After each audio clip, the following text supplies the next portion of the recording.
Bom, galera, vamos para a nossa praticamente última aula de Rhinoplantae, que é a aula de morfologia vegetal. Quando a gente fala de forma, tá? Forma física, então a gente vai falar das partes de um vegetal. A gente vai começar pela raiz, né? A raiz ela é dividida em algumas zonas específicas, tá? Então a gente tem ali, vão acompanhando aí na imagem, né? A coifa, que a gente tem células produzidas na zona meristemática, né? Aquelas regiões que produzem células que podem originar outras células diferentes. Então, ali naquela zona que está ali num colchetezinho, né? Dá para ver. Então, define essa zona meristemática, define esse crescimento da raiz em comprimento, né? Em tamanho. A zona lisa, que é uma zona de alongamento, né? Que é a parte do crescimento inicial das raízes. A zona pilífera, onde a gente tem os pelos absorventes, que é a parte que vai absorver água e sais minerais do solo. E o colo, que é uma zona de transição entre raiz e caule, tá? E essa zona suberosa aí, que está entre a pilífera e o colo, que é onde a gente tem raízes secundárias, né? Algumas raízes têm essa possibilidade de raízes secundárias e elas vão se espalhando, né, pelo solo e buscando água e sais minerais. A gente tem raízes, né, que são as raízes tuberosas, que funcionam como órgãos de reserva nutritivo, né, e o produto de reserva nutritivo e energético dos vegetais é o amido, né? Então, cenoura, beterraba, batata doce são tipos de raízes, né, raízes tuberosas. Então, por mais que a gente veja, né, como um vegetal normal, a gente tem que saber o que ele é, né? É uma raiz, é um caule, é uma folha, né? Dependendo do que a gente está vendo. Então, esses exemplos que são muito comuns no nosso dia a dia são raízes. Dá para ver até pela própria estrutura do vegetal, esses nódulozinhos, né? De saída de pequenas raízes secundárias. Essa, por exemplo, não é. A gente tem as raízes respiratórias, ou chamados pneumatóforos, que são raízes que ficam em terrenos alagadiços, né, terrenos mais pobres em nitrogênio, típicos de um manguezal, tá? Essas raízes que ficam mais sobre o manguezal. As sugadoras ou austórios, que são raízes de vegetais parasitos, né, que penetram nos vasos condutores, pegando seiva do vegetal, né, elas se apoiam em outras estruturas muitas vezes. Então a gente tem, por exemplo, a erva de passarinho, é uma planta bem conhecida, tá? Então ela vai se aproximando, né, da parte de outro vegetal e vai sugando essa seiva. As raízes tabulares, talvez vocês já tenham visto, não é tão difícil de ver. Elas são achatadas verticalmente, né, e são típicas de vegetais, árvores muito grandes, né?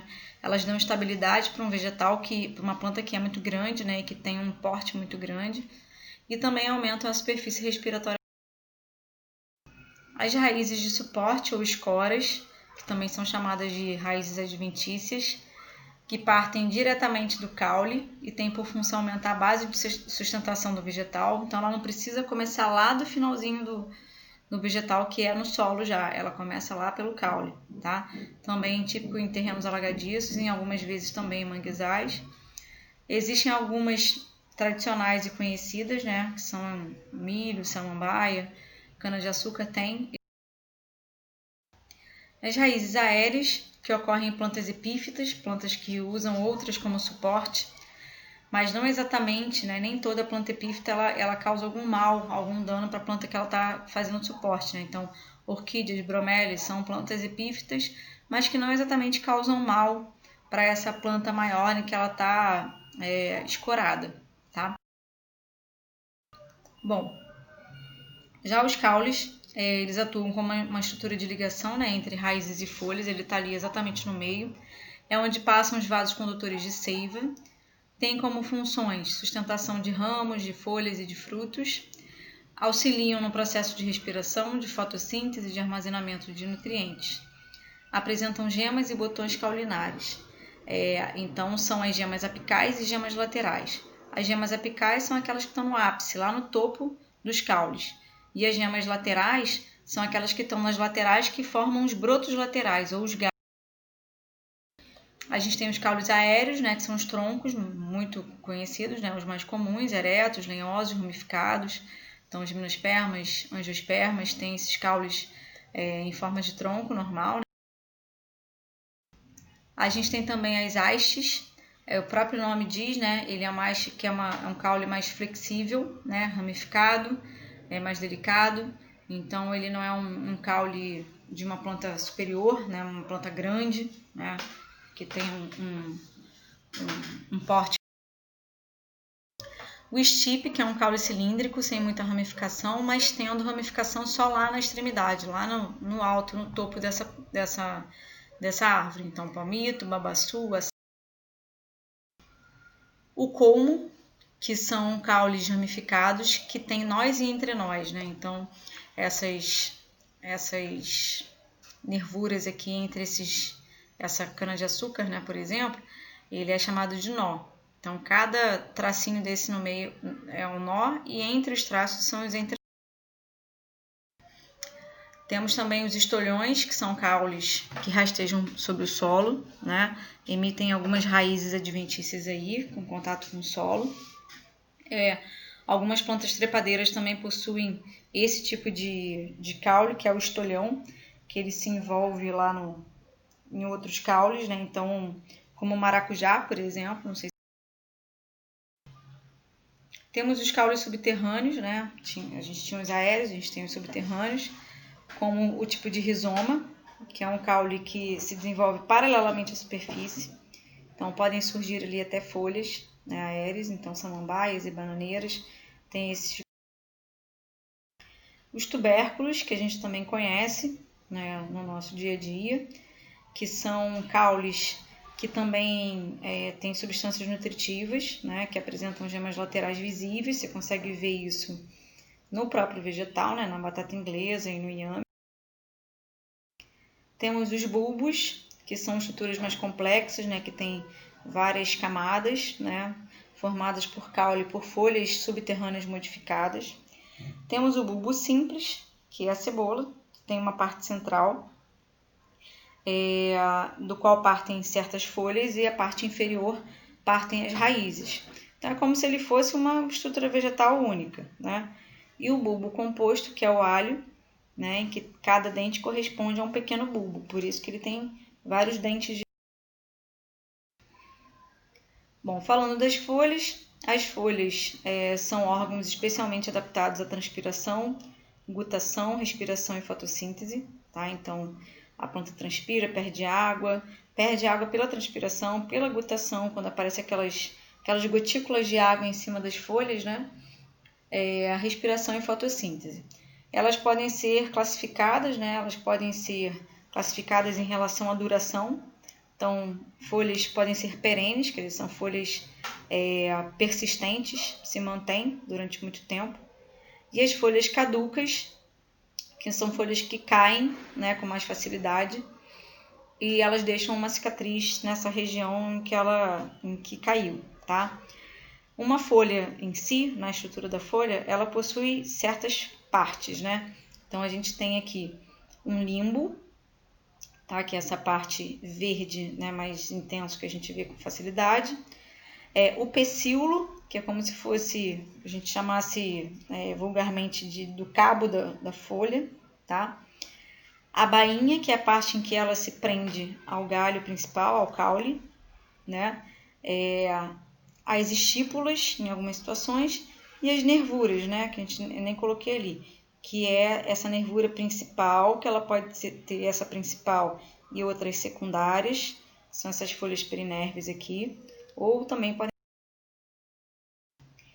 Então, o limbo, né, ele tem essa porção que é a parte em que a gente percebe, né, muitas das vezes a coloração, né, dessas folhas, e tem uma extremidade que é presa, né, na base ali do pecíolo.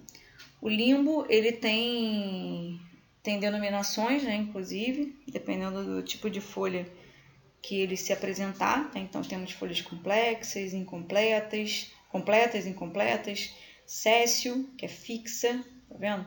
Invaginante e folha com ócrea. Isso é uma questão de informação, tá? Não existe nenhuma questão que vai perguntar.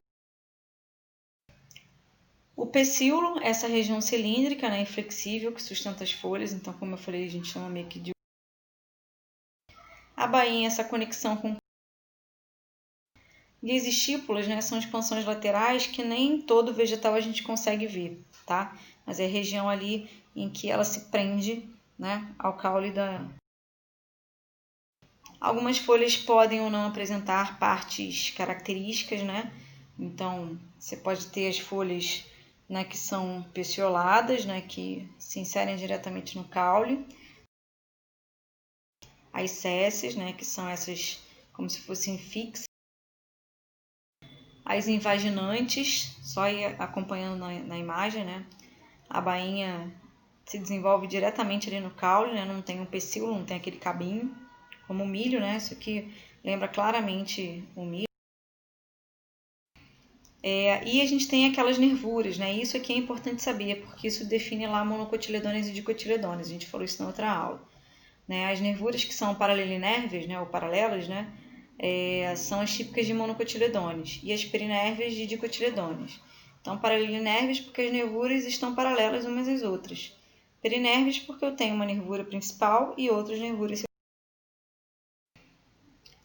As adaptações, né? A gente tem um processo de adaptação das folhas, né, que permite que a gente consiga perceber, né, a função, né, o desempenho com outras estruturas. Então, a gente tem os cotilédones, por exemplo, que são formações embrionárias que são ricas em reservas nutritivas. Por isso, a gente fala lá monocotiledônea ou dicotiledônea, expliquei isso naquela aula. Os monocotiledôneas têm um cotilédone, né, e as dicotiledôneas têm 2 cotilédones. Não precisa se prender a esse monte de nomenclatura, tá? É só para vocês perceberem, né, como é a estrutura de uma monocotiledônea e de uma dicotiledônea. A gente tem as gavinhas, isso é bem comum da gente ver, tá? Envolvendo lá algumas plantas, tá? São folhas modificadas, né? São folhas modificadas e que se envolvem em outras plantas, como por exemplo as trepadeiras. Os espinhos também são folhas modificadas, tá? Então, até espinho de rosa, né, aquele espinho que fura o dedo, né, ele é uma folha modificada. O espinho do cactus, né, é uma folha modificada para evitar que essa planta transpira muito e perca água para o ambiente, já que é uma planta, o cactus, né, que vive numa região mais semi...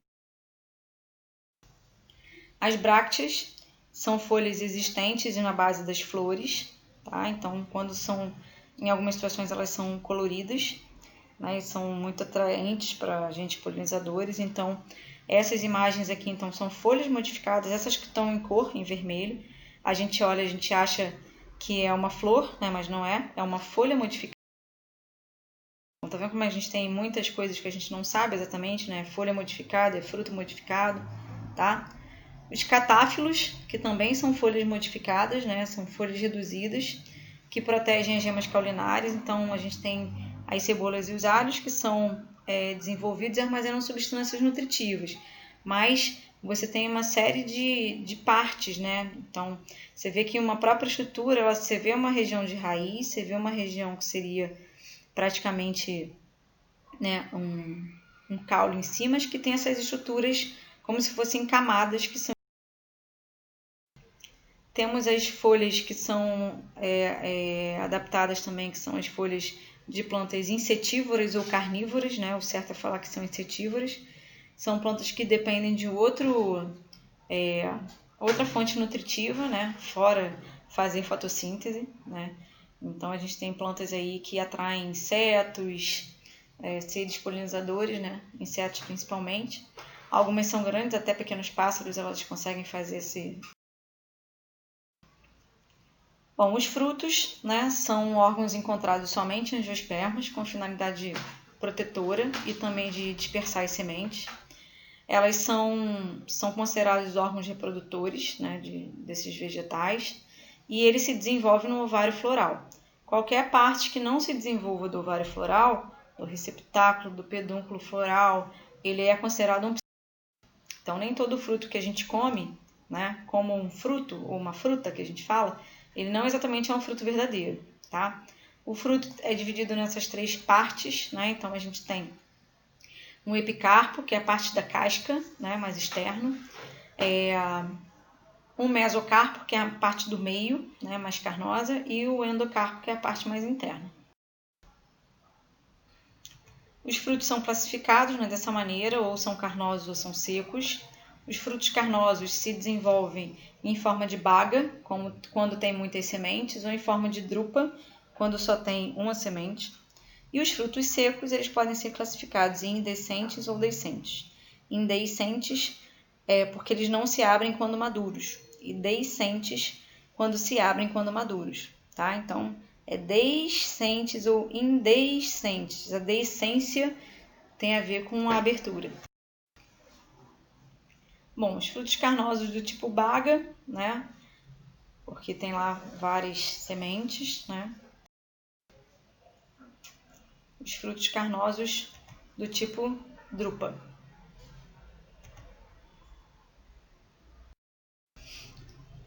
Os frutos secos indeiscentes, né?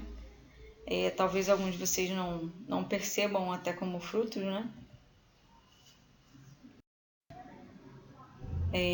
Os pseudofrutos são aqueles frutos que a gente conhece que não surgem, né? Como eu falei, né? Não surge do ovário da flor, surge de uma outra parte. Então a gente tem aí como exemplos principais o caju, que ele surge do pedúnculo floral, que é uma parte específica, como se fosse uma base, né?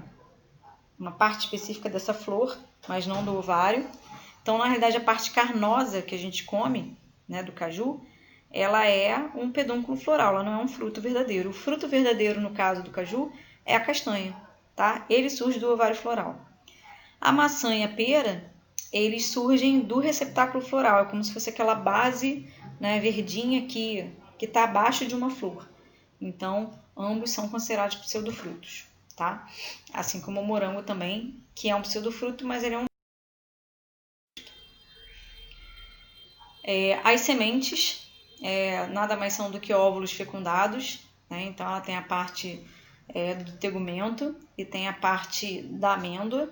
Essa parte da amêndoa ela é formada pelo embrião, essa parte mais interna, produto da fecundação da parte feminina da flor, os cotilédones, que são gerados do zigoto, e o endosperma, que é um tecido de reserva. Então isso tudo é a semente, tá? Toda essa estrutura é a semente. Ela tem uma parte mais interna, né? E ela tem a parte mais externa, que é o tegumento.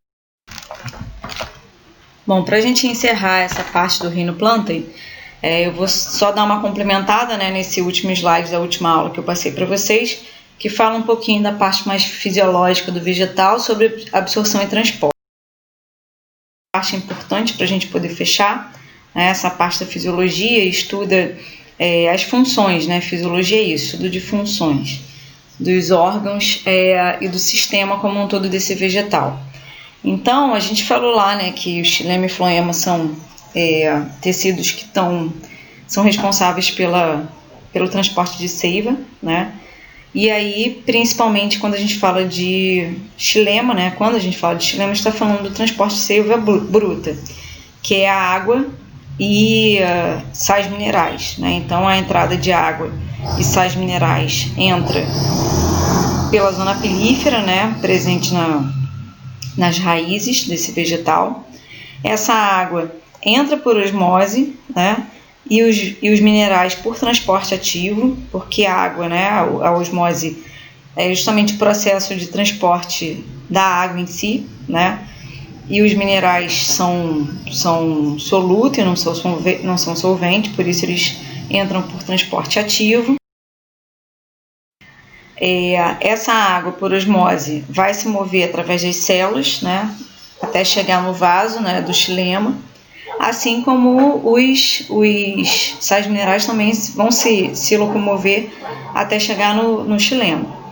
Através dos pelos absorventes, né, que são esses que ficam lá na região das raízes, a água se movimenta por paredes das células epidérmicas até chegar a certas regiões mais internas desse vegetal. Não precisa se ligar em relação a tantas nomenclaturas aqui, é mais para vocês acompanharem o percurso, tá? Isso é mais importante, acompanhar as setinhas até a chegada nos vasos, tá? Então aqui, por exemplo, vocês têm o xilema e floema para perceber. Essas nomenclaturas não são exatamente o momento, tá?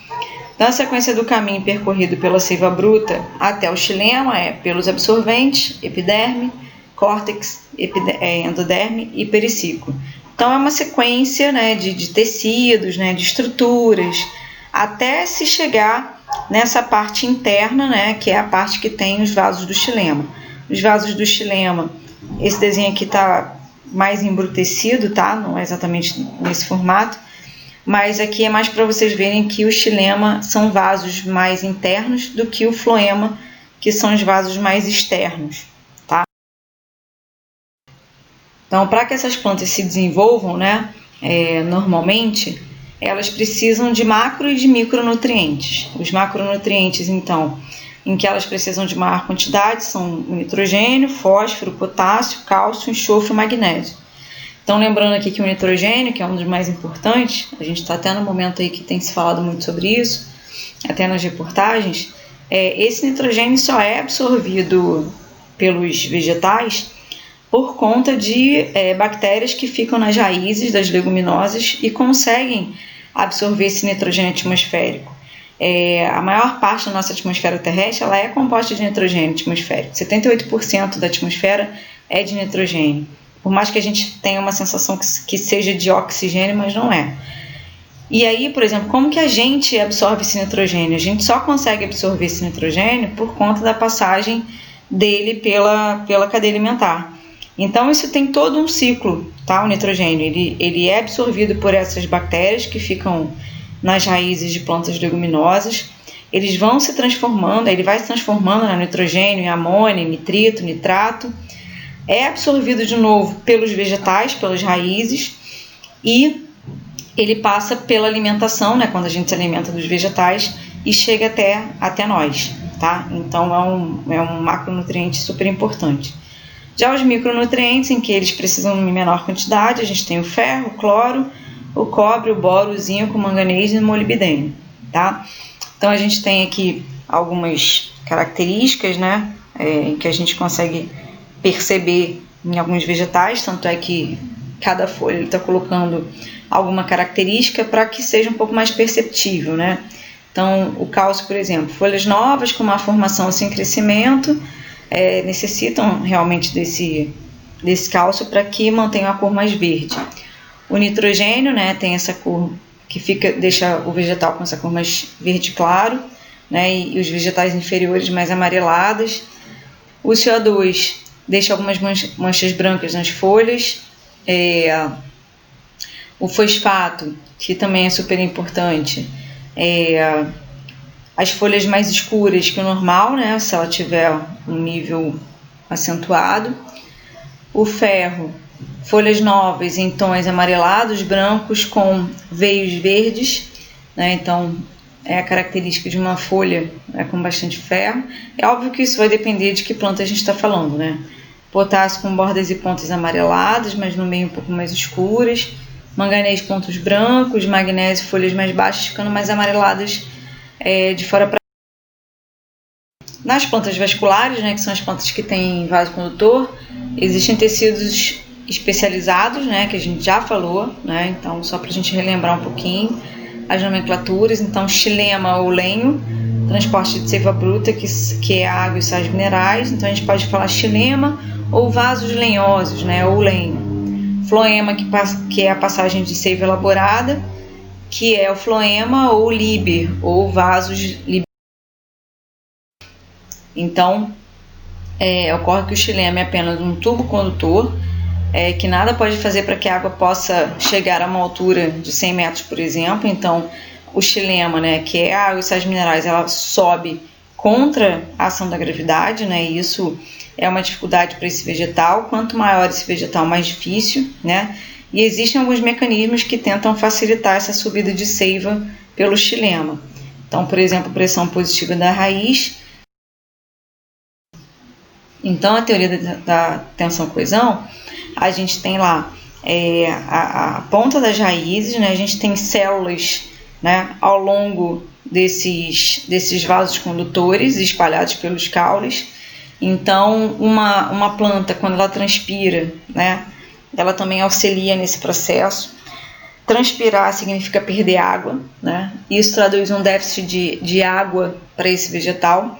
Isso faz uma força de tensão que se propaga ao xilema e deixa as células da raiz, promovendo uma absorção de água ao nível da raiz. Então, essa tensão pela ausência de água faz com que, pela perda de água, né, pela transpiração, faz com que a planta tenha que absorver mais água no nível de raiz.